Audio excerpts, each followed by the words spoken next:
계시다고 생각하는데요. 천주교 서울대교구 생명위원회 사무국장이신 오석준 신부님 나오셔서 축사해 주시겠습니다.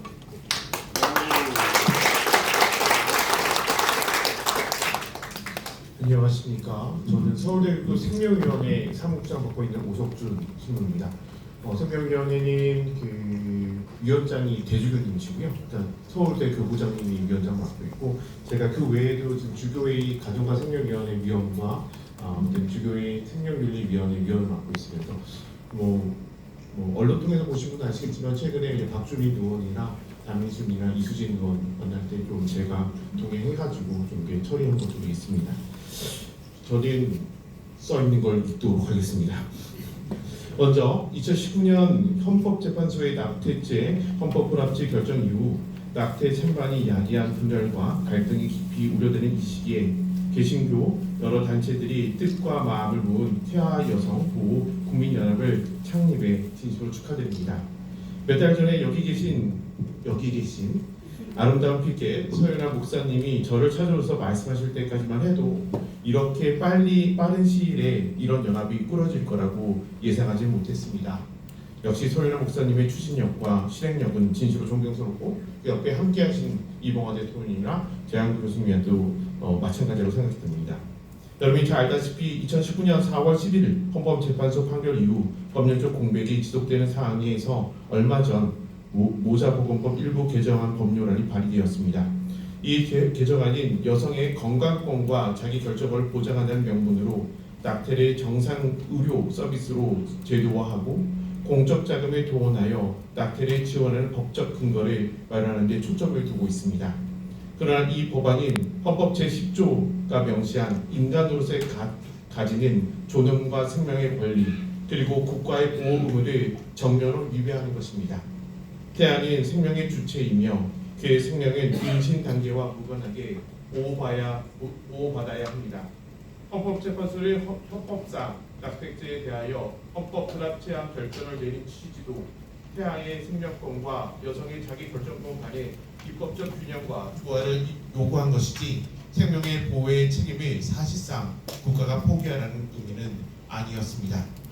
여성의 자기결정권은 존중받아야 마땅하지만 이 권리가 태아의 생명권보다 위에 놓일 수는 없습니다. 가톨릭 교회는 어떤 경우에도 낙태를 정당화할 수 없으며 생명은 임신 단계에 따라 보호 순위 달라질 수 없음을 분명히 밝히고 있습니다.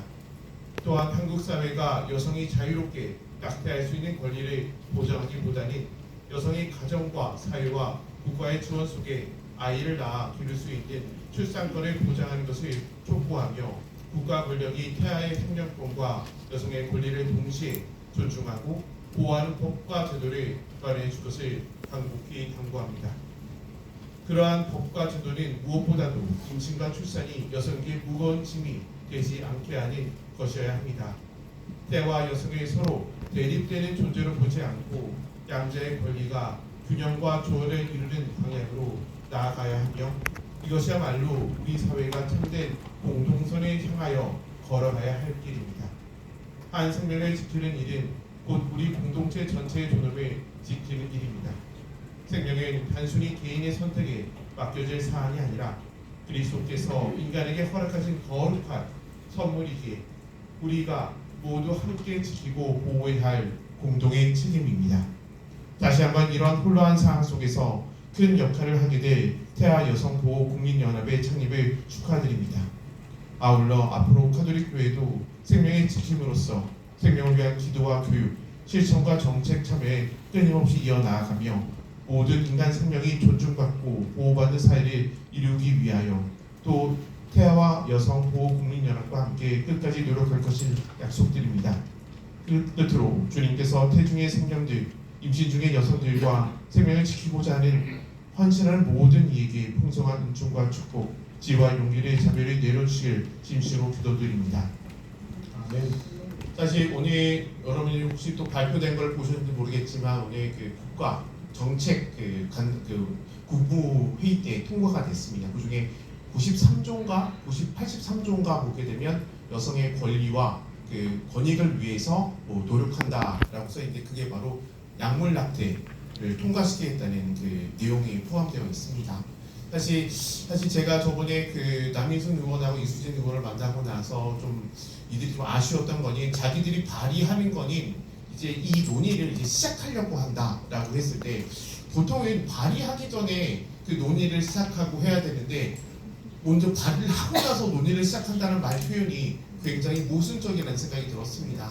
어떻게 보기에는 좀 아쉬운 거니 정부가 저희한테 그때 남인순 의원이 얘기했던 것 중에 하나가 그 낙태죄가 그동안 6년 동안 공백이 있었다. 그 부분에서 어떻게 해야 하겠느냐라는 부분에 대해서 사실 저희가 반대만 해야지 그 부분에 대한 대책을 적절하게 얘기하지 못한 것도 사실입니다. 사실 카톨릭 교회도 낙태 자체가 불법이라는 인정하지 않기 때문에 거기에 대해서 적절하게 대답하지 못한 것도 사실입니다. 어떻게 보게 되면 저희가 이 자리를 통해서 낙태는 안 된다라는 얘기도 참 좋긴 하지만 한 발짝 더 나아서 그에 대한 정책에 대한 우리가 보완도 같이 얘기 좀 해봤으면 좋겠습니다. 반대를 위한 반대가 아니라 어쩌면 더 좋은 사회를 만들기 위해서 우리가 어떤 식으로 나아가야 될지 국민 전체의 가치에 대한 교육이나 아니면 그거에 대해서 나아갈 방향성에 대해서 우리가 좀 고민을 해야 되지 않을까 생각해 봅니다. 그래야지만 적절하게 정말 이 사회가 누군가를 해치면서 자신의 권리를 찾는 것이 아니라 나의 권리도 찾지만 남의 생명도 살릴 수 있다는 그 방향성을 봐야 될 것 같습니다. 그런 부분으로 나갔을 때 우리가 더불어 산다는 거 말 표현이 그냥 나만 잘 살고 아니면 태어 있는 사람들만 잘 살겠다는 말이 아니라 정말 미래 세대까지도 더불어 잘 살 수 있다는 그 가치가 전달됐을 때 이 사회가 지금 이렇게 끝나는 것이 아니라 어떻게 보면 미래 세대를 위해서 또 미래를 위해서 나아간다는 그 의미가 무엇인지 우리가 깨닫게 되지 않을까 생각해 봅니다. 오늘 이 발대식을 통해서 정말로 이 사회가 그냥 반대한다가 아니라 더 좋은 가치로 나아간다라는 그 의미를 실현하는 시간이 되었으면 좋겠습니다. 감사합니다. 다음 주전의 주제 이정남 목사님 나오셔서 축사해 주시겠습니다.